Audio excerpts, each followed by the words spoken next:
Nauwi sa pamamaril ang tumapos sa buhay ng 65 anyos na driver ng puting MPV sa EDSA Ayala Tunnel sa Makati kahapon.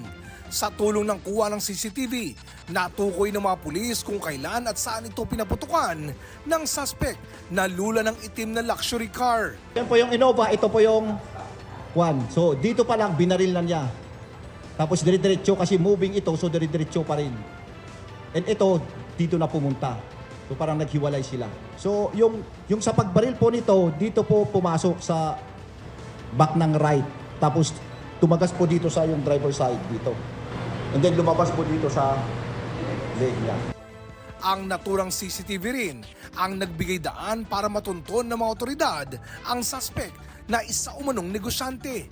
Nadakip siya sa Pasig City kaninang umaga at ang nakikitang anggulo ng pulisya, road rage. Per the testimony of one of the living witness, kasakay dun sa Innova mismo, she is telling that merong gitgitan sa kalsada. So that shows yung motive. Base sa salaysay ng kasambahay na kasama noon ng biktima, panay ang busina ng driver ng mamahaling sasakyan na nasa kanilang likuran kahit nasa tamang linya raw sila. Nabawi sa suspect ang isang caliber .40 pistol na nagmatch daw sa naiwang basyo sa crime scene. Airtight or conviction of this case is the matching of the recovered empty shell dun sa crime scene na minatch natin dun sa firearms that was seized. Nagmatch yun.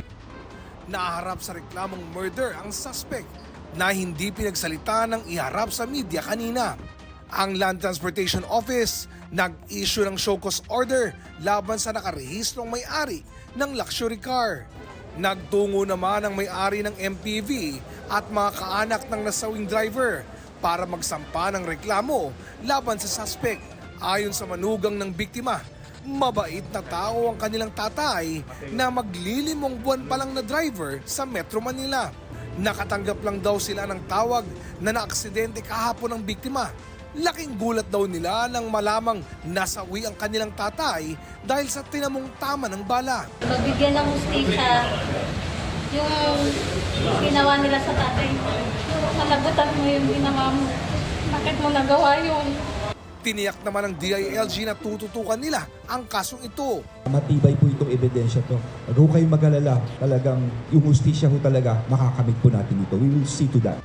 Para sa GMA Integrated News, ako si Oscar Oid ang inyong saksi. Mga kapuso, sama-sama tayong maging saksi. Mag-subscribe sa GMA Integrated News sa YouTube at para sa mga kapuso abroad, samahan niyo kami sa GMA Pinoy TV at sa www.gmanews.tv.